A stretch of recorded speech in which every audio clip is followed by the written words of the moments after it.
नमस्कार श्रोते हो. अक्षरांची ओळख आपणा सर्वांनाच असते, पण अक्षरांच्या मागे दडलेला विचार, संस्कृती, सौंदर्यदृष्टी आणि भविष्याचा वेध घेणारी दृष्टी प्रत्येकाकडे असतेच असं नाही. मुलाखतीच्या पहिल्या भागात सुलेखनाच्या प्रेरणेपासून टायपोग्राफीच्या दृश्य भाषेपर्यंतचा अत्यंत समृद्ध प्रवास श्रोते हो आपण अनुभवला. आजच्या या दुसऱ्या भागात आपण प्रवासाला आणखीन एका महत्त्वाच्या वळणावर घेऊन जात आहोत. आजचा संवाद केवळ अक्षरांपुरता मर्यादित राहणारा नाही, तर तो तरुणांच्या सर्जनशीलतेपासून ब्रँडच्या ओळखीपर्यंत आणि देवनागरीच्या जतनापासून डिजिटल युगातील नव्या संधीपर्यंत आणि कलाकारांच्या साधनेपासून समाजाप्रती असलेल्या जबाबदारीपर्यंत पोहोचणार आहे. अक्षर जेव्हा कलेला स्पर्श करतं तेव्हा सुलेखन बनतं आणि जेव्हा विचारांना दिशा देते तेव्हा ती संस्कृती घडण्याची शक्ती बनत असते. तर याच प्रेरणादायी प्रवासाला पुन्हा सुरुवात करूयात. तर आज आपल्यासोबत आकाशवाणी स्टुडिओमध्ये प्राध्यापक, सुलेखनकार, टायपोग्राफर सिद्धेश अनिल नेरुरकर सर उपस्थित आहेत. त्यांचं आकाशवाणी सिंधुदुर्ग नगरी केंद्राच्या स्टुडिओमध्ये मी पुन्हा एकदा स्वागत करते. नमस्कार सर. नमस्कार. तर सर, देवनागरी ही लिपी नाही आहे, तर आपल्या भाषेचा, संस्कृतीचा आणि परंपरेचा एक जिवंत ठेवा आहे. तर या लिपीचं सौंदर्य आहे किंवा याचं जतन आणि संवर्धन होणं खूप महत्त्वाचं आहे. तर त्याविषयी तुम्हाला काय वाटतं? देवनागरी जतन करण्याची सर्वात महत्त्वाची गोष्ट म्हणजे तिचा अधिकाधिक वापर. जर वापरच झाला नाही तर ती गोष्ट लुप्त होत जाईल. तर त्या निमित्ताने आपण म्हणू की दैनंदिन व्यवहारात तिला आणणं, शिक्षणात आणणं, कलेमध्ये आणणं, विशिष्ट डिझाईनमध्ये आणणं आणि टेक्नॉलॉजीमध्ये सर्व आताच्या गोष्टी ह्या टेक्नॉलॉजी थ्रू आहेत. म्हणजे त्या गोष्टी जर टेक्नॉलॉजीत आल्या म्हणजे ही लिपी प्रत्येक, जसं आपण सरकारने आता मराठी भाषा महाराष्ट्रात सक्तीची केलेली आहे, तर जिथे जिथे शक्य आहे तिथे तिथे याचा वापर, लिपीचाही वापर होणं गरजेचं आहे. तरच ती अधिक समृद्ध होत जाईल. आजच्या डिजिटल युगात आपण जर देवनागरीला तंत्रज्ञानापासून दूर ठेवलं तर हे शक्य नाही आहे. कारण नाही तर फक्त ती इतिहास जमा होईल किंवा पेपरवरच राहील. तर तिला आधुनिक माध्यमांशी जोडून, म्हणजे लोगो डिझाईन्स असतील तर प्रत्येक वेळी इंग्रजीमध्ये का लोगो आपण बघावे, ते मराठीमधनं करून पाहणं, किंवा ब्रँडिंग असेल, पॅकेजिंग असतील, किंवा सोशल मीडियाच्या काही पोस्टर्स असतील, वेबसाईट्स असतील. आणि आता सहज टेक्नॉलॉजीमुळे सहज शक्य आहे. पूर्वी फक्त त्या इंग्रजी फॉन्टवरच लोक लक्ष केंद्रित करून होती.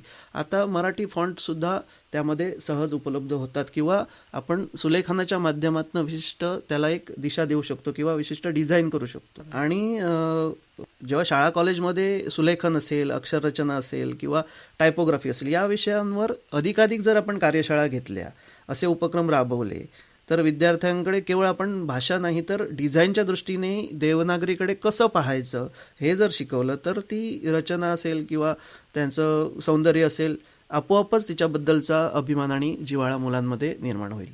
म्हणजे या भाषेबद्दल स्वतंत्र एक वेगळी ब्रँड किंवा एक ओळख निर्माण होण्याचं सर दृष्टीने आपण त्यासाठी प्रयत्न केले पाहिजेत. म्हणजे या दृष्टीने आपण त्या देवनागरी लिपीचं सौंदर्य जपण्याचं काम करू शकतो. सर, अनेक तरुणांना या कलेची आवड आहे, पण सुरुवात कुठून करावी हा प्रश्न त्यांच्या समोर असतो. तर नवोदित विद्यार्थ्यांनी सुरुवात नेमकी कुठून करावी किंवा कोणत्या गोष्टींकडे विशेष लक्ष देणं गरजेचं आहे? सर्वप्रथम मला अशी गोष्ट एक सांगावीशी वाटते की सुलेखन शिकण्यासाठी सुंदर हस्ताक्षर असणं काही अट नाही आहे. म्हणजे कोणतरी म्हणेल की माझं हस्ताक्षर सुंदर आहे म्हणजे मी कॅलिग्राफी चांगली, सुलेखन चांगलं करू शकतो, असं नाही. ज्याचं हस्ताक्षर खराब आहे तो सुद्धा चांगलं करू शकतो. कारण काय, त्याच्या मागे शिक्षण आहे. शिक्षण घेत आपण हळूहळू ती गोष्ट शिकत जाणार आहोत. महत्त्वाचं म्हणजे आवड पाहिजे, त्यानंतर संयम पाहिजे आणि सातत्यपूर्ण सराव पाहिजे. आणि हे असेल तर कोणतीही व्यक्ती, म्हणजे ज्याला अक्षर ओळख आहे, लिहिता येतं, त्या विद्यार्थ्यापासून अगदी ज्येष्ठ नागरिकांपर्यंत कोणीही ती व्यवस्थित सुलेखन कला शिकू शकतो. म्हणजे सुरुवात याची अशी आहे की आपण उभ्या, आडव्या, तिरक्या रेघा मारतो किंवा कर्व्ज काढतो, राऊंड लेटर्स काढतो, म्हणजे याला आपण मूलभूत स्ट्रोक म्हणतो. इथून जर सुरुवात केली तर, आणि प्रत्येक अक्षर हे काही असं नाही की नुसतं अक्षर काढणं नाही, त्याला ठराविक रेषा आहेत, वळणं आहेत, आकार आहेत, हे जर समजून घेतलं व्यवस्थित, त्याचा एक कित्ता असेल तर तो कित्ता व्यवस्थित आपण जर गिरवला तर आपल्याला काही कठीण होणार नाही. म्हणजे सहज आपण त्या गोष्टी शिकू शकतो. म्हणजे सोशल मीडियावर आपण अनेक त्याचे व्हिडिओ पण बघतो किंवा काही चॅनल्सवर आपल्याला ती माहिती सहज उपलब्ध आहे आणि ती प्रेरणादायी असे नक्कीच आहे. पण महत्त्वाचं म्हणजे गुरुच्या मार्गदर्शनाखाली जर एखाद्याने ते सराव केला, म्हणजे काय करायचं आणि काय नाही करायचं व्यवस्थित त्याला समजलं, तरच तो विद्यार्थी त्यातून चांगली कला आत्मसात करू शकेल. म्हणजे प्रत्येक अक्षरामागे कुठलीही गोष्ट म्हटली तरी त्याच्यामागे एक शास्त्र असतं, त्यात काही चुका असतात किंवा सुधारण्याची पद्धत असते आणि ह्या गोष्टी फक्त मार्गदर्शनातूनच शिकायला मिळतात. म्हणजे नाहीतर आपल्याला असंख्य व्हिडिओ इंटरनेटवरती अवेलेबल आहेत, आपण ते बघून कोणी सहज शिकू शकलं असतं. तर तसं ते नाही आहे. त्याच्यासाठी गुरु हा नेहमी पाहिजेच. आणि आपण जसं विद्यार्थ्यांना नेहमी सांगतो की दररोज 20-30 मिनटं तुम्ही नियमित सराव करा. जर तुम्ही सतत म्हणजे एखादा खेळाडू म्हणा किंवा गायक आर्टिस्ट म्हणा, जर त्याने सराव नाही केला तसं तर त्याचा आवाज हा हळूहळू खाली येईल किंवा गायकाचा असेल किंवा त्याचा खेळाडूचा फॉर्म हा खाली येत जाईल. त्यामुळे कुठलीही घाई न करता प्रत्येक अक्षर जर समजून घेतलं आणि त्याची ठेवण समजून घेतली तर आपल्याला कॅलिग्राफी किंवा सुलेखन शिकणं कठीण नाही आहे. आणि महत्त्वाचं एक सांगावं असं वाटतं की कॉपी करू नका, निरीक्षण करा. म्हणजे चांगल्या चांगल्या सुलेखनकारांची कामं पहा. देवनागरी आणि रोमन लिपी किंवा ह्या फक्त 2 लिप्या नाही आहेत, असे असंख्य लिप्या आहेत. कन्नड आहे, तेलुगू आहे, मल्याळम आहे, उर्दू आहे. या सगळ्या लिप्यांचा तुम्ही अभ्यास करा. म्हणजे भारत हा असा देश आहे की जिथे भरपूर लिप्या तुम्हाला अभ्यासायला मिळतात. जुन्या हस्तलिखितांचा अभ्यास करा. त्या जर तुम्ही अभ्यास केला तर तुम्हाला निश्चितच त्यातलं सौंदर्य समजत जाईल आणि तुम्ही अधिकाधिक चांगली प्रगती किंवा स्वतःची वेगळी शैली विकसित करू शकाल. आणि एक गोष्ट आवर्जून सांगेन की मोबाईलवर कमी आणि कागदावर जास्त वेळ द्या. कारण हातात पेन आणि ब्रश घेतल्याशिवाय आपल्या अक्षरांची मैत्री होणार नाही. म्हणजे डिजिटल साधनं वापराच, पण त्याचा पाया हा नेहमी हाताने केलेल्या सरावावर असला पाहिजे. म्हणजे अक्षरकलेत सातत्याने प्रगती करण्यासाठी सराव हे फार महत्वाचं आहे आणि महत्वाचं म्हणजे गुरूंचं मार्गदर्शन हे तितकंच महत्वाचं असतं. नक्कीच. तर शिक्षक म्हणून ज्ञान देणं आणि व्यावसायिक म्हणून नवनिर्मिती करणाऱ्या दोन्ही भूमिका ह्या तितक्याच महत्वाच्या आहेत. तर अध्यापन आणि व्यावसायिक काम यांचा समतोल तुम्ही कसा साधताय? अध्यापन आणि व्यावसायिक काम याचा समतोल म्हणजे अध्यापन करणं म्हणजे फक्त पुस्तकी ज्ञान मुलांना देणं नव्हे, की अध्यापन आणि व्यावसायिक काम ही दोन्ही वेगवेगळी क्षेत्र नाही आहेत, ती एकमेकांना पूरक आहेत. एकामुळे दुसरं अधिक समृद्ध होतं. म्हणजे महाविद्यालयात शिकवताना मला सतत नवीन प्रश्न असतील किंवा नवीन कल्पना असेल किंवा नवीन पिढीचा विचार समजून घेण्याची जी संधी आहे ती मला विद्यार्थ्यांमुळे मिळते आणि त्यामुळे मी स्वतःही शिकत राहतो. दुसरीकडे व्यावसायिक क्षेत्रात काही कामं असतील किंवा म्हणजे लोगो डिझाईनसारखी कामं म्हणा किंवा लेटरिंग टायपोग्राफीसारखी कामं म्हणा, ही करत असताना लोकांच्या अपेक्षा काय आहेत किंवा बदलते ट्रेंड काय आहेत याचा प्रत्यक्ष अनुभव मिळतो आणि तो अनुभव मी विद्यार्थ्यांशी ज्यावेळी शेअर करतो त्यावेळी त्या ज्ञानाची देवाणघेवाण झाल्यामुळे विद्यार्थी अधिक शिकत जातो. म्हणजे परत एकदा म्हणतो की अध्यापन आणि व्यावसायिक कला ही वेगवेगळ्या गोष्टी नाहीत. त्यामध्ये महत्त्वाचं म्हणजे वेळेचं नियोजन. काम करत असताना शालेय म्हणजे विद्यार्थ्यांना शिकवत असताना आणि बाहेरील काम करत असताना वेळेचं नियोजन कसं करायचं यावर मात्र हा थोडा महत्त्वाचा भाग आहे. म्हणजे महाविद्यालयीन जबाबदाऱ्या असतीलही त्या पूर्ण करून उर्वरित वेळेत बाकीची कामं करणं केव्हाही गरजेची आहेत. पण ती करत असताना जर आपण व्यावसायिक क्षेत्रातलं ज्ञान विद्यार्थ्यांना दिलं तर ते विद्यार्थ्यांच्या फायद्याचंच आहे. आणि खरा आनंद तेव्हाच मिळतो की ज्यावेळी विद्यार्थी हे ते ज्ञान घेऊन बाहेर जातात आणि त्यायोगे स्वतःचं काम करतात आणि ते आपल्याला या सोशल नेटवर्किंगच्या माध्यमातून पाहायला मिळतं, त्यावेळी त्याच्यापेक्षा मोठं दुसरं समाधान नाही. त्यांना दिलेल्या मार्गदर्शनाची दाद आहे असं म्हणायला काही हरकत नाही. नक्कीच नक्कीच. तर कला ही सतत प्रवाही असते. आपल्या आगामी अशा काही योजना आहेत का? या क्षेत्रात आणखीन कोणते उपक्रम राबवण्याचा सर आपला मानस आहे? माझ्यासाठी सुलेखन ही केवळ कला नाही आहे, तर ती आपण जर एक चळवळ समजली तर येणाऱ्या काळातही आपण ती अधिकाधिक लोकांपर्यंत पोचवू शकतो. सर्वाधिक भर माझा हा देवनागरी सुलेखनांवर आहे. म्हणजे देवनागरी सुलेखन हे कसं आहे की त्याचं शास्त्रशुद्ध प्रशिक्षण आणि ते व्यापक करणं, त्याच्यासाठी काय कार्यशाळा घेता येतील, म्हणजे बेसिकपासून ॲडव्हान्सपर्यंत काही अभ्यासक्रम सेट करता येतो का, म्हणजे काही रेग्युलर बेसिसवर किंवा आठवड्याच्या शेवटी म्हणजे शनिवार रविवार असेल तर तेवढ्या काही नियमित कार्यशाळा घेता येतात का, किंवा विद्यार्थ्यांना प्रत्यक्ष सरावावर काहीतरी केंद्रीभूत अशी प्रशिक्षणं घेता येतील का, तर ते निश्चित प्रयत्न आपण करू शकतो. शिवाय देवनागरी टायपोग्राफी या विषयाचा म्हणजे अधिक संशोधन करून आधुनिक गरज काय आहे, आधुनिक डिझाईनच्या गरजेनुसार नवीन संकल्पना त्यातून आपण कशा डिझाईन करू शकतो, किंवा आता नवीन जे स्टार्टअप्स आहेत किंवा ब्रँड्स काही मराठीत काम करू इच्छित आहेत त्यांच्यासाठी देवनागरीतनं लोगो कसे करता येतील किंवा त्यांची ब्रँड आयडेंटिटी कशी ठेवता येईल यावर माझा अधिक भर असेल.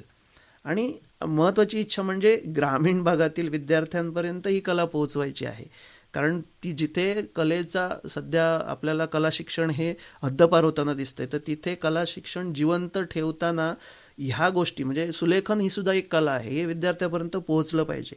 आणि त्यासाठी लहान मुलांकडे त्या उत्तम प्रतिभा असते, त्या म्हणजे वेगवेगळी चांगल्या आर्टिस्टसारखी कामं करणारी ती लहान मुलं असतात, पण त्यांना योग्य मार्गदर्शन जर त्यावेळी मिळालं तर विविध ठिकाणी आपण या कार्यशाळा घेऊन त्यांना पुढे आणू शकतो.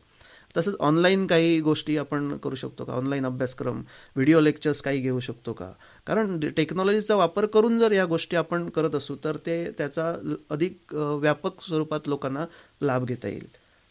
म्हणजे सर, या देवनागरी लिपीचं जे आकर्षण आहे त्यामुळे स्थानिक भाषेतील ब्रँड अधिक जवळ, विश्वासार्ह आणि सांस्कृतिकदृष्ट्या समृद्ध करण्याचं काम करत आहे. हे केवळ लिहिण्याचं साधन नसून ती संस्कृती, संवेदना आणि सर्जनशीलतेचा एक जिवंत आविष्कार आहे याची सुंदर जाणीव आपल्या संवादातून करून दिली. आपण दिलेले अनुभव, विचार आणि नवोदितांसाठी मार्गदर्शन अनेक श्रोत्यांना निश्चितच प्रेरणा देईल. देवनागरी ही फक्त वाचली किंवा लिहिली जाऊ नये, तर ती अनुभवली जावी आणि आपल्या लिपीचं हे सौंदर्य जगभर पोचवावं आणि नव्या पिढीला तिचा अभिमान वाटावा. भारतीय अक्षरकलेला जागतिक स्तरावर एक वेगळी ओळख निर्माण करावी आणि यासाठी सर आयुष्यभर आपण काम करत राहण्याचा एक संकल्प मनाशी धरला आहे. तर शेवटी आकाशवाणीच्या श्रोत्यांसाठी आणि विशेषतः कला क्षेत्रात करिअर करू इच्छिणाऱ्या तरुणांसाठी तुमचा प्रेरणादायी संदेश काय असेल? सर्वप्रथम आकाशवाणीच्या सर्व श्रोत्यांना मी मनपूर्वक त्यांचे आभार मानतो आणि आजच्या तरुणांना मी एवढंच सांगू इच्छितो की कला हे केवळ छंद नसून करिअरच्या असंख्य संधी उपलब्ध करून देणारे एक प्रभावी क्षेत्र आहे. पण या क्षेत्रात यश मिळवण्यासाठी केवळ प्रतिभा पुरेशी नाही आहे, तर त्यासाठी सातत्य आहे, शिस्त आहे, निरीक्षण आहे आणि मेहनत ही तितकीच आवश्यक आहे. आज आपण अशा काळात जगत आहोत की जिथे AI म्हणजे कृत्रिम बुद्धिमत्ता, डिजिटल तंत्रज्ञान आणि आधुनिक साधने ही वेगाने फिरताना आपल्याला दिसतात. पण या तंत्रज्ञानाला आपण घाबरायची गरज नाही आहे. त्याचा योग्य उपयोग जर आपण करून आपली जी कल्पना असेल त्याला अधिक व्यापक बनवलं, कारण तंत्रज्ञान हे साधन आहे, कलाकाराची जागा घेणारा पर्याय नाही आहे ना. त्यामुळे कलाकाराची कल्पनाशक्ती असेल, संवेदनशीलता असेल किंवा विचार करण्याची क्षमता असेल, तर हीच त्याची ताकद आहे आणि ती ताकद लोकांसमोर येण्याचं हे एक माध्यम आहे आणि तसं कलाकाराने व्यक्त व्हावं. मग जाता जाता मला एक सांगावंसं वाटतं की यशाची घाई करू नका तुम्ही. प्रत्येक दिवस आपल्याला स्वतःला कालपेक्षा अधिक थोडं चांगलं बनवण्याचा प्रयत्न करेल आणि सातत्याने केलेली जर प्रगती असेल, मग भले ती छोटी छोटी का असे ना, एक दिवस त्याचं मोठ्या यशात नक्कीच रूपांतर होतं. संत तुकाराम महाराज एका आपल्या अभंगात म्हणतात की ओले मूळ भेदी खडकाचे अंग, अभ्यासासी संग कार्यसिद्धी. म्हणजे सातत्यपूर्ण अभ्यास जर असेल, चिकाटी असेल, तर कठीण वाटणारी गोष्टही आपल्याला साध्य होऊ शकते. आणि त्याच अभंगांच्या किंवा भक्तीच्या जोरावर त्यांनी विठ्ठलाला प्रसन्न करून घेतलं. कला जपा, अक्षरांवर प्रेम करा, सतत शिकत राहा, एवढाच मी एक संदेश या श्रोत्यांना देऊ इच्छितो. छान सर. श्रोते हो, अक्षरांची रचना करता करता विचार घडवणारा कलाकार आणि विचार घडवता घडवता पिढी घडवणारा शिक्षक अशी दुहेरी भूमिका अत्यंत समर्थपणे निभावणाऱ्या प्राध्यापक सिद्धेश नेरुळकर सर यांच्याशी झालेला हा संवाद अनेक अर्थाने समृद्ध करणारा ठरला. या मुलाखतीतून आपण जाणलं की सुलेखन ही केवळ सुंदर अक्षरांची कला नाही, सर्जनशीलतेचा शोध आणि आपल्या सांस्कृतिक अस्मितेला आधुनिकतेशी जोडणारा एक सशक्त सेतू आहे.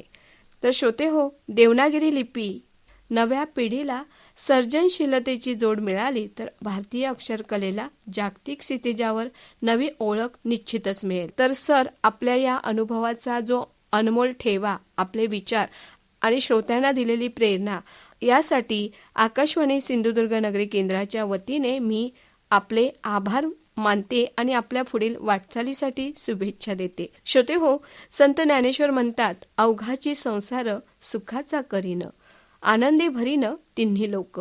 या सर्जनशीलतेचा हा आनंद आणि अक्षरावरील हे प्रेम आणि ज्ञानाचा हा प्रकाश असाच समाजात विस्तारत राहो ही सदिच्छेसह आजच्या या कार्यक्रमात आपला निरोप घेते. तोपर्यंत नमस्कार.